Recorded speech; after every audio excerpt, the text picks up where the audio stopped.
That brings us to this week's Three Notch Weekly preview. We look ahead to Marshall and guess who? Georgia Georgia Southern again. Southern. This time on the road. The Dukes took down Marshall back on January 20th, 67-52. But this time they are heading to Huntington, West Virginia. Since that January 20th matchup, I think Marshall has regressed just a little bit. Their offense is one of the worst in the nation, going up against the JMU defense, which is 61st best in the nation. And then Marshall's defense doesn't wow you. They're kind of middle of the road, nothing special. So Huntington's a tough place to play, but it's not been that difficult this season as the Thundering Herd are in a bit of a down year. Yeah, they're not great this year. This is a super winnable game for JMU. And last time this game happened, I was like, look, both teams love to run. Sit down, watch this game. You're going to have a great time. It's going to be a ton of fun. I did it myself. And as you mentioned, 67-52 is not quite the shootout that I predicted, especially when I bet the over in that game and came about 40 points short. It was disappointing. But anyway, I don't know what to expect in this one. I think JMU actually weirdly feels comfortable grinding out Marshall and like playing a half-court game because I don't think they believe that Marshall's capable of doing it. So it could end up being a little bit more defensive and ugly because the Dukes seem to like leaning on their defense.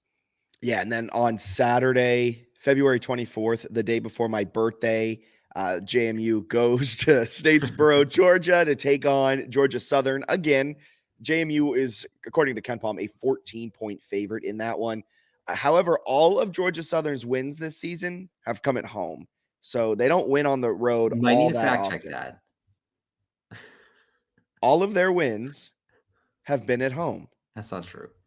Sorry, I worded it wrong. God, you're over here being the they have yet to win away from home. Is that right? Yeah, so they have 1, 2, 3, 4, 5 wins. 3 are Yeah. home, 2 are away. How So have they've they yet to yet win away from home if they have 2 road wins?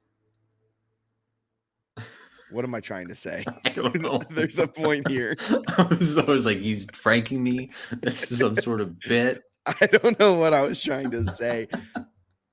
I think what I'm trying to say is they're better at home, kind of a little I think bit. that's fair, though. They are a lot better at home. That was my point. That's where I was trying to get to, and I just stumbled through bad statistics. I apologize. It's a holiday. It's a federal holiday. Coming soon, Black Bennett. Here's an interesting thing about the recent home games. Their last 2 home games were losses, but both overtime. Buffalo stinks. They took App to overtime at home. Georgia Southern is like sneaky good in conference play. They beat Georgia State by 16 at home. Beat Southern Miss by 21 at home.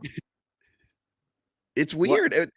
This is in conference play. Georgia Southern has decided to stop trying to play defense, but their offense has gotten better. They're the 6th ranked offense in conference play this season. They play at an exceptionally high pace. They have the 4th quickest possession length at just 16 seconds. Their defense has suffered from it, but they're the 2nd best 3-point shooting team in conference play. They have the 2nd best effective field goal percentage. Maybe that's it. Maybe at home, their offense just takes it to even another level where opponents struggle to slow them down, and then you just get into shootouts, which kind of scares me because JMU on the road this season has struggled a little bit. And it kind of sucks a little bit. I saw a lot of people being like, hey, it helps that they're on the road in terms of like the metrics and stuff. It does, but Georgia Southern's metrics are so bad that you mentioned it. KenPom's got them as a 14-point favorite. They just played them at home and won by 7 in a game that was like kind of competitive. I don't know. Like it's going to be hard for them to improve their metrics if they need to win by 15 or more against a Georgia Southern team that's probably playing a lot better now than their 307 rating says. Yeah, I agree.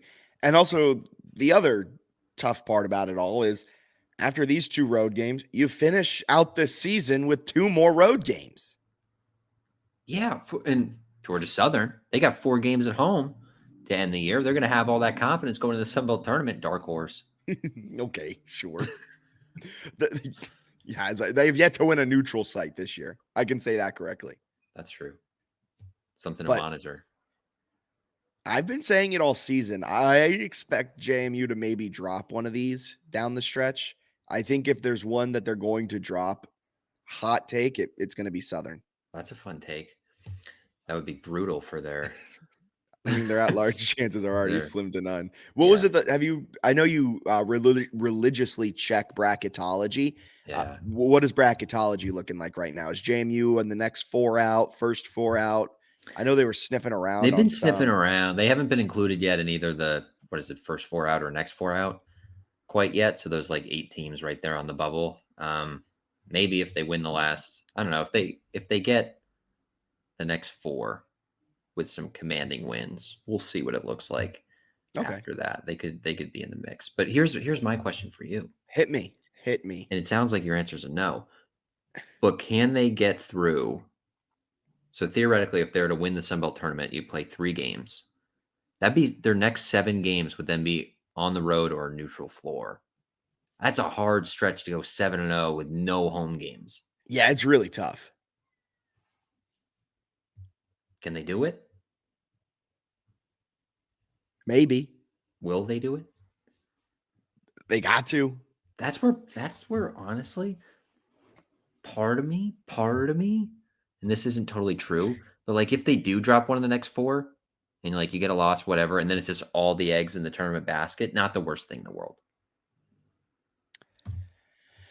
I think all the eggs are in the tournament basket now. Probably. That's probably true. But I guess they have the outside chance that if you win all these games by like 15 to 20. The plus side of how it all is shaking out, though, they're going to most likely be a top 4 seed, barring some unprecedented collapse. So you do have 7 games in a row, but between the end of the season and then the start of the Sun Belt tournament, you're not playing until like March. You get like 2 weeks off, right? I think it's at least they're definitely earlier than others, but it's at least like a week. Yeah. Let me see. I think you don't play till Thursday of that week. So I don't think you're playing until the 7th. They end on like a Monday, so I think they don't play till like a Saturday. Okay, so whatever it is, you have the double bye is what I'm getting at. Yes. So you miss the first 2 days of the tournament. Well rested, yeah. And so your final game of the 2024 season is March 1st. So you're getting at least a week off. That's true. So it's where not you that. do go home and you get to practice at home. They're not going from Conway, South Carolina to Pensacola to sleep in a hotel for 7 days.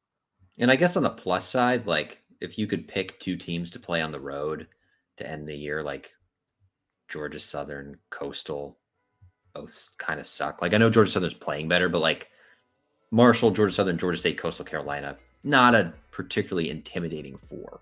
Yeah. Except for Georgia Southern. We saw what that just happened. But anything else you want to add in this preview? What to watch for? Anything like that? Looking ahead to this weekend, a Wednesday and a Saturday game.